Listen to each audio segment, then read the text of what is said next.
او مستنيني اعلي صوتي او اتعصب فاقلب الفيديو. انا النهارده في قمه الهدوء الحمد لله، والف مليون مبروك على خساره النادي الاهلي. والله زي ما سمعتوا كده بالظبط، حبايب قلب خوخ، لاول مره في حياتي اكون بتفرج على ماتش للاهلي واقول يا رب. نزلتها بوست يا رب الاهلي يخسر. ما عنديش انتماء، انا واحده قولوا اللي انتوا عاوزين تقولوه قولوه. احيانا كتر ان انت بتعشق فرقتك بتتمنى خسارتها عشان القرف ده. انا اسفه لكلمه قرف، لان اللي احنا بنشوفه مش كلمه قرف، مش معبره عنه. اللي انت بتشوفه ده مستمر اكتر من كده هيضر ناديك اكتر ما هو مضرور. فلازم في بعض الاحيان تقول يا رب الاهلي يخسر عشان المسرحيه والقرف والعك اللي موجود من اوله لاخره ينتهي تماما. استروب، وانت كنت ساقط نحو ما تعرفش الجمله الاسميه ولا الجمله الفعليه ولا الجمله التكتيكيه يا كابتن. بجد والله العظيم انا عاوزه اعرف اللعيبه دي انت بتروحوا التمرين كل يوم انا عاوزه حد يوديني التمرين، عاوزه حد يحط كاميرات في التمرين. طيب عاوزين نشوف ايه اللي بيحصل في التمرين ده. مفيش جمله تكتيكيه ولا اداء ولا اي حاجه. يا جماعه اللعيبه مش عارفه تستلم الكوره، مش عارفه تباصي. واظن احنا قلنا الكلام ده في كل فيديو. احنا بقالنا من بعد ما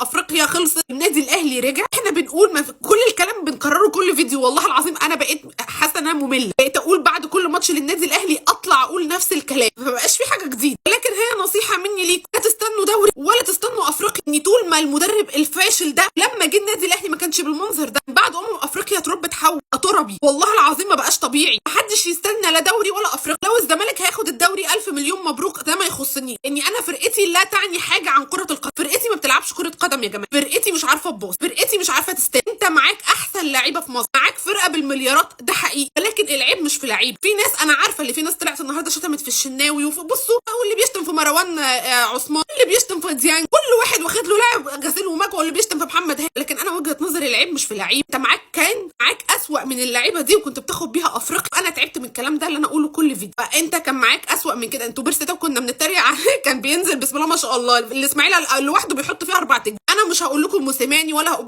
اعتبروني مش هقول اي حاجه. انا كابتن عماد النحاس. كابتن عماد النحاس لو انت معكش البادجت انت تجيب مدرب اجنبي، انت عندك عقده الخواجه دي مش مشكلتي. انا عاوزه مدرب يطلعني من عنق الزجاج. كابتن عماد النحاس الذي يصلح الوحيد على المأزق اللي احنا فيه. كابتن عماد النحاس خد الفرقه ضايعه من بعد كولر خد بيها الدوري. كابتن عماد النحاس خد الفرقه ضايعه من بعد ريبيرو حطها اول دوري. الحل اللي انت ترجع كابتن عماد النحاس. مش هقول لك اجانب لان انت فاشل في اختيار الاجانب، ما تزعلوش مني. انتوا فاشلين في اختيار الاجانب من بعد مانويل جوزيه فعلا، من بعد موسيماني. انتوا فاشلين في اختيار الاجانب كمدربين وكمهاجمين وكاي اجنبي.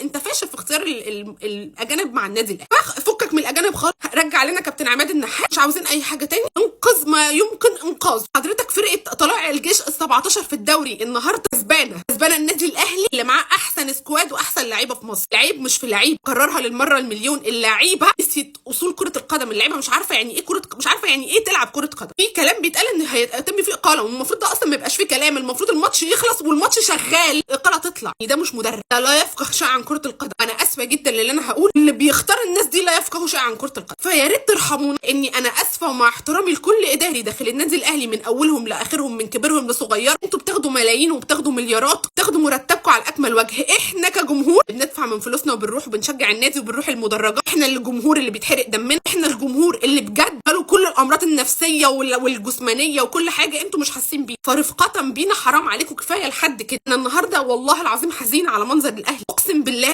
ماتشات الاهلي بقت تاذيني نفسيا. والله بحلف في الايام المفترجه ماتشات الاهلي بقت تاذيني نفسيا. الاهلي بالنسبه لي يعني الحاجه الوحيده الحلوه في حياتي. ما بتفرج عليها بيصعب عليا. انا ماتش اعيط، ماتش يغمى عليا، ماتش يجي لي هبوط في الضغط. فليه والله ليه ارحمونا. انا عن نفسي خلاص فقدت الامل اللي انا هاخد الدوري وفقدت الامل في افريقيا. يلا بينا على الكونفدراليه يا حبيب قلب. لاعب البط الكيني والوز الغيني. مش احنا اتريقنا عليه قعدنا نقول احنا بقينا يعني انيل منهم. فايه القرف ده؟ ايه القرف ده؟ والله كلمه في كلام كتير انا مش عارفه اعبر فيه. والله ما عارفه اعبر. ابوس ايديكم كفايه عقده خواجه بقى. ابوس ايديكم ارحمونا. ابوس ايديكم اختاروا اللي في مصلحه الاهلي عشان حرام عليكم. احنا صحتنا والله باظت ضاعت.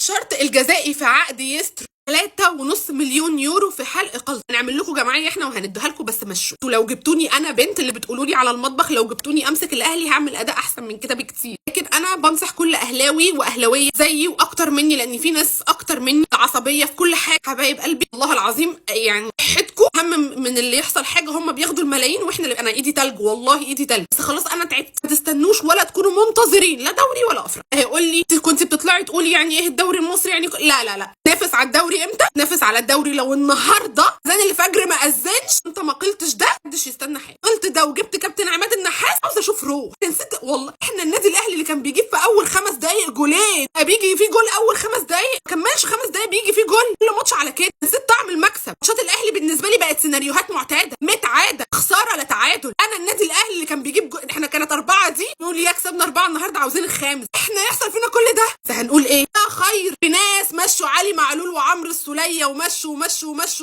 لا الكلام ده احنا بقينا حافظينه. بعد كل فيديو بطلع اقول الكلام ده يا حبايب قلب اخوك انتوا حفظتوه مني. انتوا ادرى بيه. تقيل تستقيل، فهموها زي ما انتوا عاوزين تفهموها.